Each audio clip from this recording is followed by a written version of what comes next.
morning. I just thought I would pop in and go ahead and show you what's going on out here. It's, I don't know, 6:30, 7 o'clock in the morning. I'm trying to get my hour and a half in before everyone wakes up. And I have been working steadily the last few days to get this garden under control. If you can just look behind me and just see the jungle that I'm working in here. This in particular is my Three Sisters row with the corn, the beans, and the squash. And it is, it's a jungle.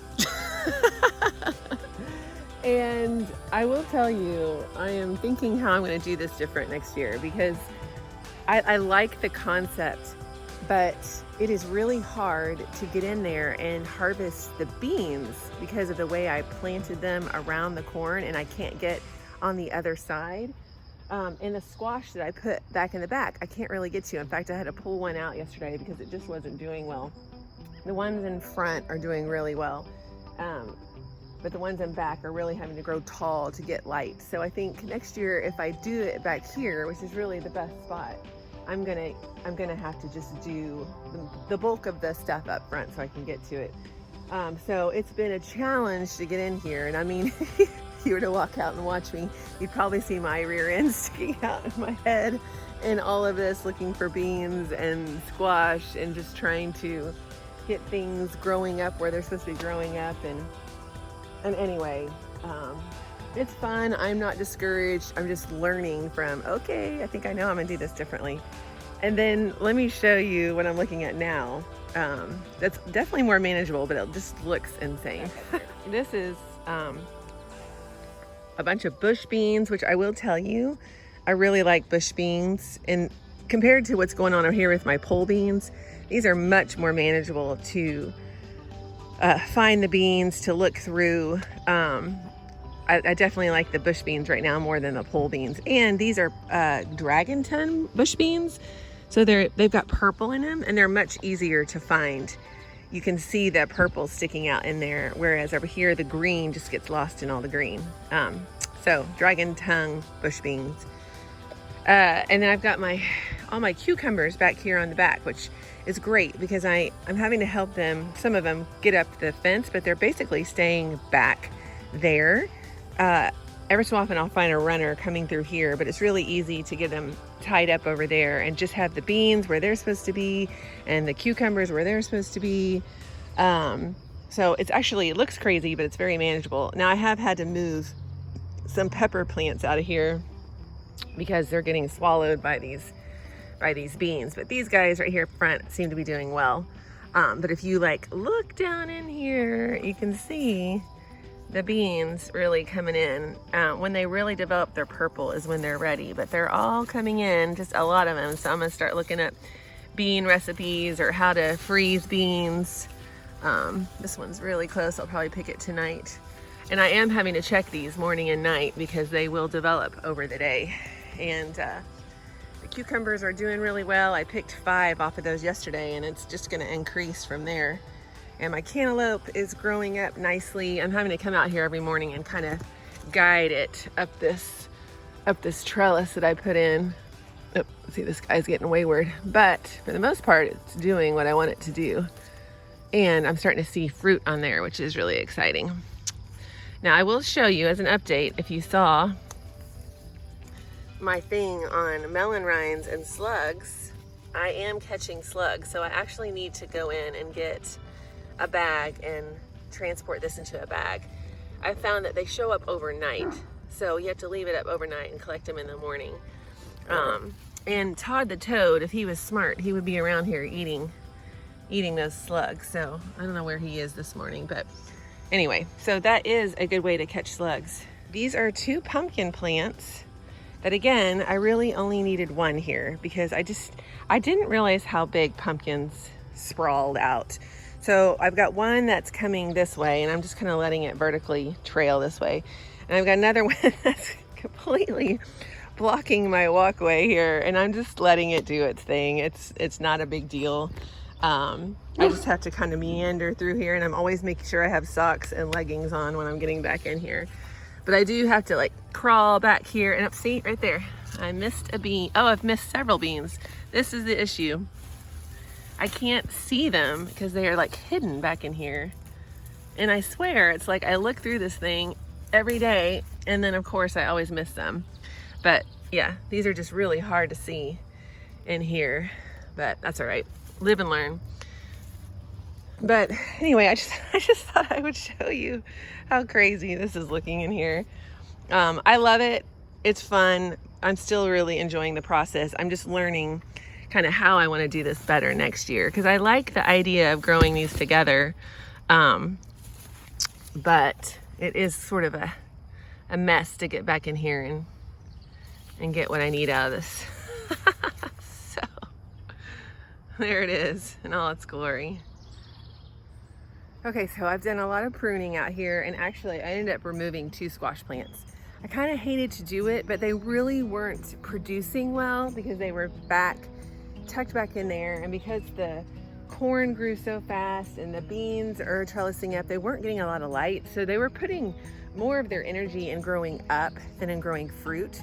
So while they did have a few fruits on them, I think if I give these squash plants more room to sprawl out, they'll do better.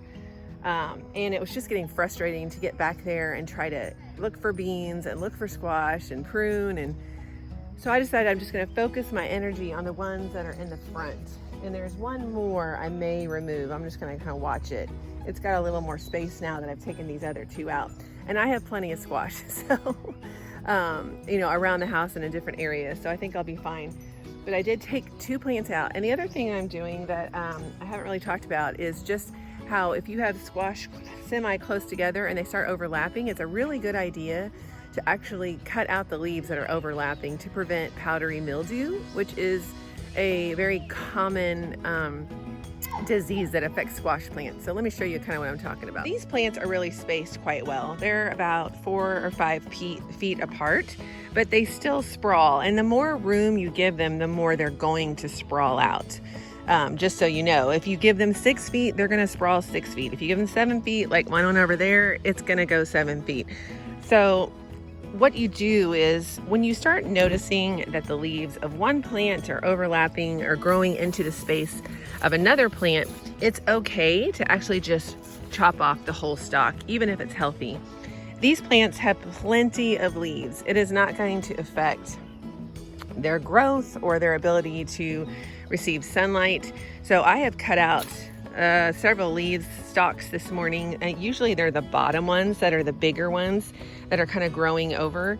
Now this kind of overlap I'm not too worried about, but if this leaf were to really start kind of growing in here and blocking the sunlight from the flowers, then I would go ahead and cut that out.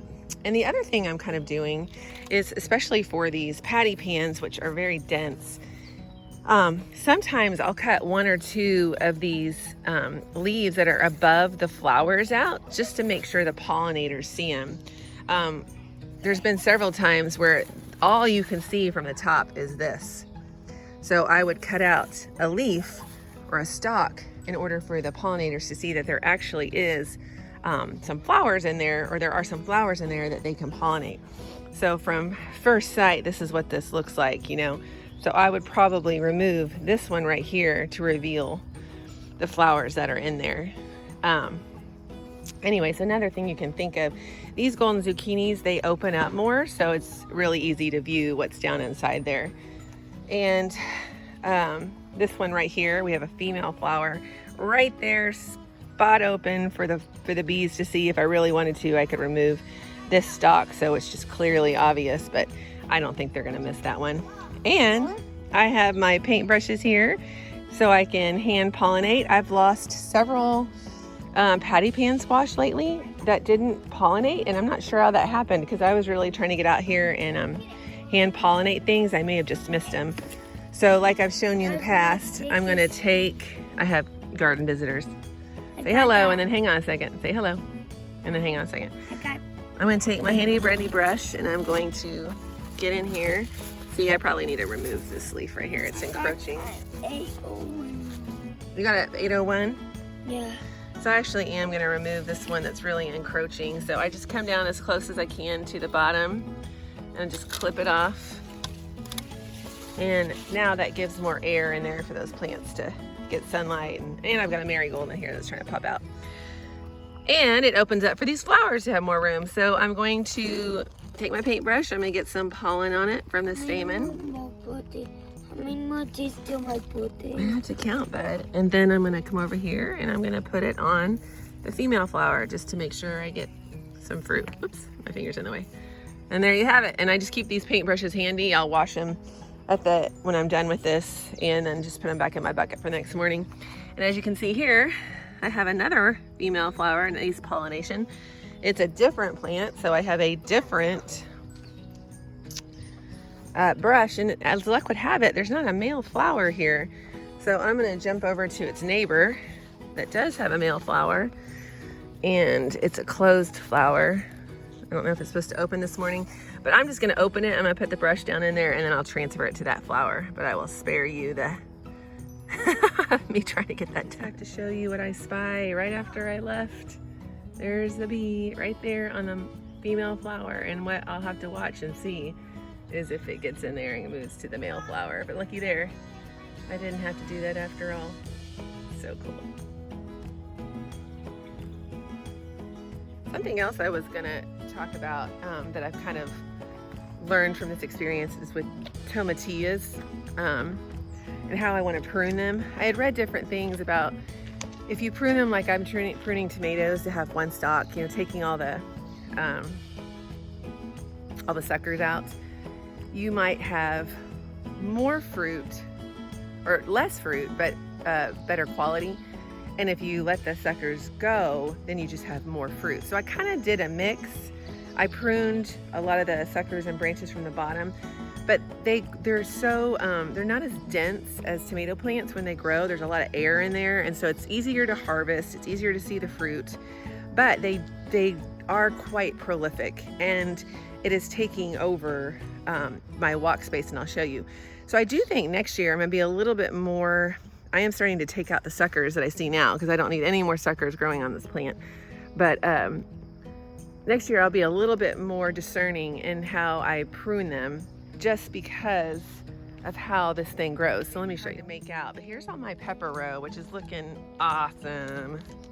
This is looking really good. And then here is the tomatillos that are almost as tall as me and have just completely taken over here with the squash. I have no room to walk through here anymore.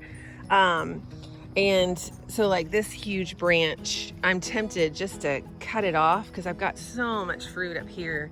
I'm tempted just to cut some of these off, just so I have room to get through and so it's not feeling overcrowded. But you can see how sparse it is in here. It's not as dense as like a tomato plant.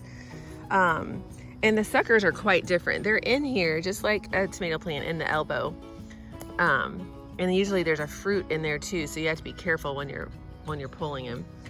But it's just a different kind of experience. I don't know how else to say it, but I think what I've learned is now that I see how huge these branches get, I'll be a little bit more discerning in which ones I let go and which ones I let stay. Like these bottom ones have a tendency to grow out. And so you would have to have an 8 or 10 foot space just for 3 plants or more, really. These are probably too crowded in here, which is fine. I don't know if I'm making sense. I just, unless I give these guys more space, they really could just take up this whole row instead of just the end of the row like this.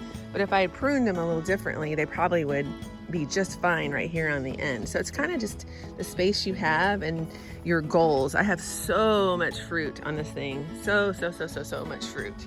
I mean, I have an abundance that I'll be pickling or canning or selling or whatever, but here's my biggest one right there. And I'm trying to see if I can feel the fruit in there. It's in there, it's still small, but it's ready to grow into this husk. So anyway, just what I've learned from this experience is I think I need to be better at pruning the bottom branches so they don't sprawl so much. And I will be taking out some of the suckers in the future, but it's a great plant. It's really healthy, looking good, but seeing it's taking over right here with the peppers. So something to be mindful of.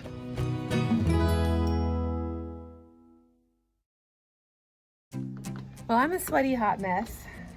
So if you want to know what that looks like, here we are. Sweaty, hot, jumping in the sprinkler. It's not even noon and I'm out here in the front yard trying to, well, I'm kind of experimenting. The two squash and pumpkin plants that I planted in planters over on the left side of my yard on the tree stumps, they are not doing great. They're not producing much fruit. They're pretty small. And there's still time in the season for them to actually produce something. So I am actually digging them a new spot in a sunnier place with a little bit more room to grow. But the soil is just, it's not very good soil. So I was gonna talk to you about, like, if you are having to plant in the ground, what do you do if you have poor soil? Because it's not a complete wash. You can, obviously build on top of that with the layering system that I do with compost and leaves and grass and peat moss and, even bagged soil from the store. But the other thing you can do is just dig down into the ground, make it a big, huge hole, really loosen up the soil so the roots have a good place to start growing, and then throw in some amendments on top of it. So let me show you what I'm gonna do. First of all, I'm digging the hole and I'm putting some bone meal down inside there, which is really good food. It's got nitrogen in it. It's just really a good choice as an amendment to lay on top of your gardens, especially right when you plant them, or down in the hole whenever you put them in. So I'm gonna put some of this in. Then I went back to my compost and I dug up a big old thing of compost and I'm gonna throw in there and put around the plant when I set it down. And then when I fill it back in, I'm actually going to pour a dilution of fish emulsion on top. And I know that seems like a lot, but the soil is really poor. So I want to give it a really good start. And then I'll probably have to kind of keep amending the soil every other week or so till it really starts taking off. So it's kind of an experiment. We're going to see how it does, but I really think it's going to do better than over in the big pot, which that was an experiment too. So, anyway, let me take you over there real quick. And they're doing really well. And this little itty bitty tomato plant that I planted out here is actually doing really well. So this tells me that this ground isn't too bad, but it's very rocky, very gravelly, probably from whenever they put this fence in. So I've dug a hole twice the size of the planter, and I'm gonna loosen up a little bit more of that. I'm gonna throw the bone meal down in the bottom, a really good, well, I can just do that right now. So you can see it's actually the last in my bag, so that works out. I'm just gonna sprinkle it down in there. And then I will place the plant down in there and I will fill around it with this bucket of compost from my backyard.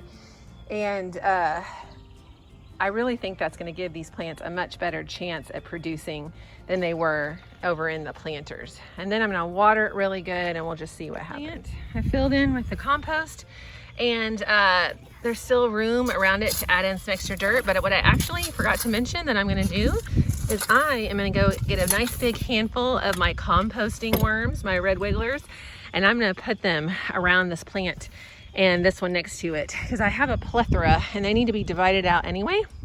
So I'm actually gonna come put them in the garden and let them start turning this soil over. I may have to bring them out some food as well to get them going. But they will also help make the soil a little better. Okay, so here are my worms. They're in there, whether you can see them or not. There's some. I'm going to dump them right in here and let them fall down into those grooves. Where's my little spade? They're probably like, what is happening? But I'm gonna cover them up with this dirt and then immediately water it so it cools off and they're not in total shock. But I mean, they'll have all this dirt and room to wander, so they'll probably be really happy. So I'm gonna make a nice mound with all this dirt. I won't put all that on camera.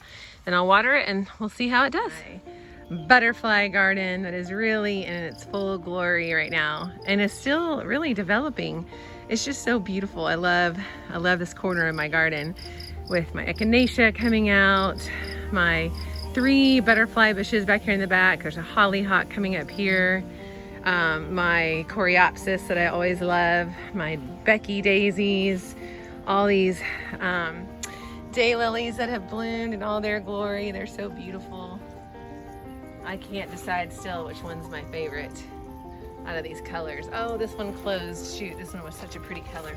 I'll have to catch it when it opens. And then my Russian sage, which eventually I'll have going along this whole fence line. I love that stuff. My pink hollyhocks. There's a butterfly bush here. There's a smaller one right there, and then one way back in that corner. This one is the biggest. And then I love these lucifers. They are the coolest flower. They're like, I almost look like little butterflies or little hummingbirds. And I just love that pop of red amongst all this. And of course, all these coneflowers still have yet to bloom. So they will be beautiful in no time. And then I've got a sunflower coming up back there, which we'll see how long it takes for it to develop. So anyway, this is my butterfly garden back here that I love. Looking really pretty. Don't ask me what kind of flower that is. I don't know. I gotta cut it out.